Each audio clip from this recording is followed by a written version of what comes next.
राहिली, पण अशी कुठं गेली काय माहित.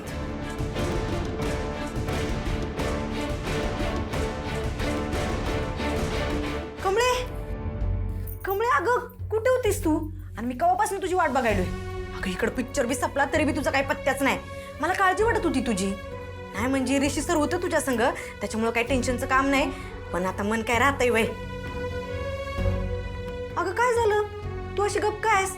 ऋषी सर भेटलं ना व? आणि काय म्हटले ते? आणि काय काय खाल्लं सा? पावभाजी, पाणीपुरी, काला कट्टा. कमळे अगं काय काय खाल्लं सा सांग की. नाही. अगं मी काय विचारतोय सांग की. ऋषी सर आलं आणि आल्या पावली निघून गेलं. मी लय हाका मारल्या ग, पण त्यांनी काय मागं वळून बघितलंच नाही. झरकन वळलं, गाडीत बसलं, निघून गेलं. म्हणजे मला वाटलं काय तर काम असेल, काय तर आठवलं, काहीतरी विसरलं असतील, पण कशाचं काय परत आलंच नाही ग. मग काय कटाळून मी आलो परत. अगं पर असं कसं गेलं? निंगे ऋषी सरांच्या घरी काही प्रॉब्लेम तर नसेल ना व? मला लय काळजी वाटायला बघ, कारण त्यासनी कवाच असं बघितलेलं नाही मी. खरंय, कारण सगळं ठीक असतं तर ऋषी सर असं गेलेच नसते. नक्कीच काय तर गडबड झाली. आई, हे घे आई सूप. राजू, मला सूप नकोय. अगं आई असं काय करतेस तू? तुला माहितीये ना डॉक्टरांनी सांगितलेली सगळी पथ्य तुला आता पाळावी लागतील. आणि अगं काही खाल्लं नाहीस तर गोळ्या कशा घेता येतील? आणि तुला माहितीये बाबांचा मला आता फोन आला होता. कॉन्फरन्स अर्धवट सोडून निघाले होते बाबा, पण तू शुद्धीत आलीस हे मी बाबांना सांगितलं. कॉन्फरन्स पूर्ण करून बाबा पुढच्या फ्लाईटने येतील. मला सांग, ऋषी कुठे? डॉक्टरांनी सांगितलेल्या गोळ्या घेऊन येतोय तो. ऐक नाही प्लीज, थोडं तरी सूप पिऊन घे ग प्लीज. मला नकोय सूप, मला काहीही नको. वहिनी,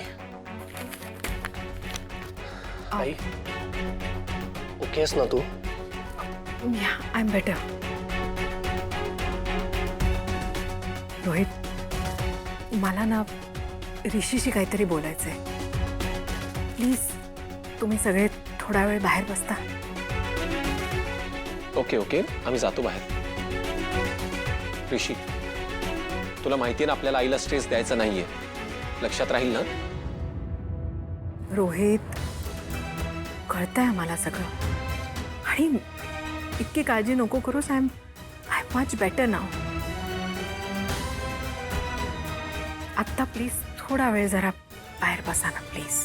ओके, डोंट वरी. राजू, राधिका,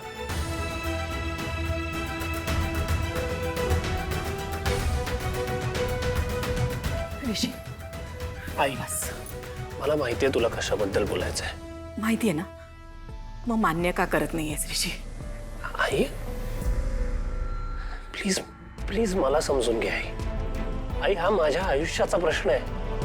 मला कळतच नाहीये की तू हा असा विचित्र निर्णय का घेतेस. ऋषी, पण तू माझा हट्ट का मान्य करत नाहीयेस? एकदा, फक्त एकदा मी म्हणते ते ऐक ना. आई हे बघ ऋषी, आई वडील ना बेटा लहानपणापासून आपल्या मुलांसाठी खूप करतात. त्यांच्या सगळ्या इच्छा आकांक्षा सगळं पूर्ण करतात.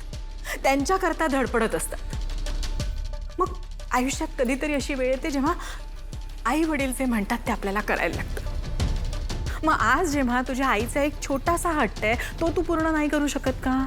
आई आई तू जे म्हणतेस ना ते मला सगळं पटतंय.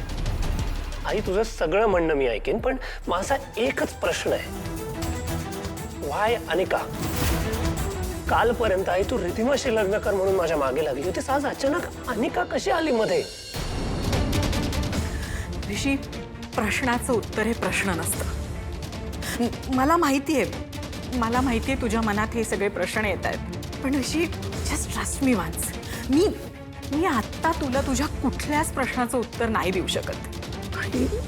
तात्पुरतं तुला फक्त मी जे म्हणते ना ते ऐकावं लागेल.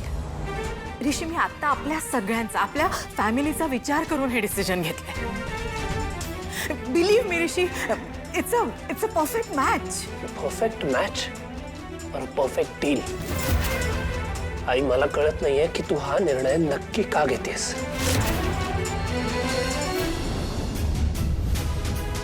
ठीक आहे ठीक आहे, मी तुला सांगते मी हा डिसिजन का घेतलाय.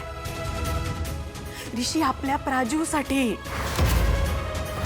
ऋषी, तू हे लग्न केलं नाहीस ना तर आपल्या प्राजूचं खूप नुकसान होईल बेटा. ती खूप स्ट्रेसमध्ये, खूप टेन्शनमध्ये आहे. प्राजक्ताचा काय संबंध आहे या सगळ्याशी आई?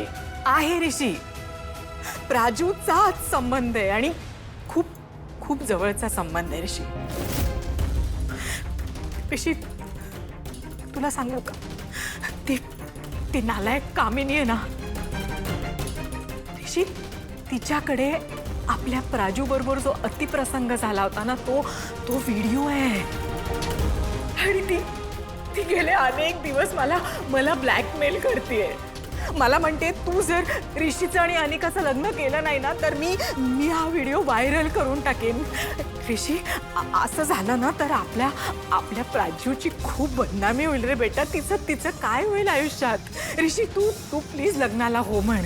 आई, त्यांनी तुला धमकी दिली आणि तू ऐकलंस? या अशा धमक्यांना ना भीक घालायची नसते. म्हणजे मी त्यांना आत्ताच जाब विचारतो.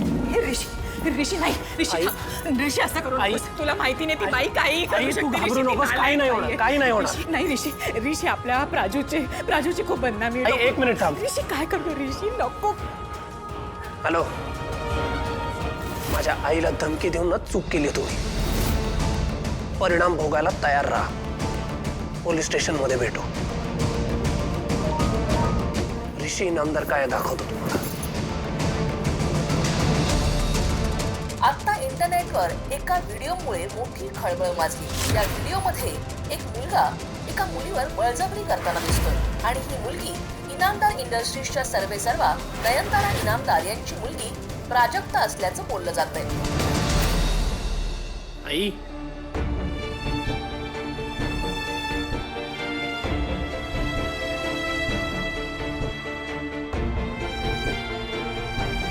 काय विचारतोय मी? मला प्लीज सांग, तू मला का असं फोर्स करतेस? ऋषी, प्लीज या लग्नाला होकार दे please. Rishi, just once trust me Rishi. तुझा माझ्यावर थोडा जरी विश्वास असेल ना तर तू या लग्नाकरता होकार देशील ऋषी. आई, अगं ऋषी, तू असं काय करतोस? तू का ऐकत नाहीयेस माझं? ऋषी, तुझं मी लहानपणापासून सगळं ऐकलंय की नाही ऋषी. तू मला म्हटलं आई मला बिझनेसमध्ये इंटरेस्ट नाही आहे, मला लेक्चरशिप करायची आहे. मी तुला म्हटलं ओके. तुला तुझ्या आवडीच्या कॉलेजमध्ये ॲडमिशन घ्यायची होती, मी तुला हो म्हटलं. तुझ्या आवडीचे मित्र, तुझ्या आवडीचं सगळं, तुझ्या आवडीचे कपडे ऋषी, मी आजपर्यंत तुला कुठल्याच गोष्टीसाठी आग्रह नाही धरला. मग आज एकदा तू माझी गोष्ट का ऐकत नाही आहेस ऋषी?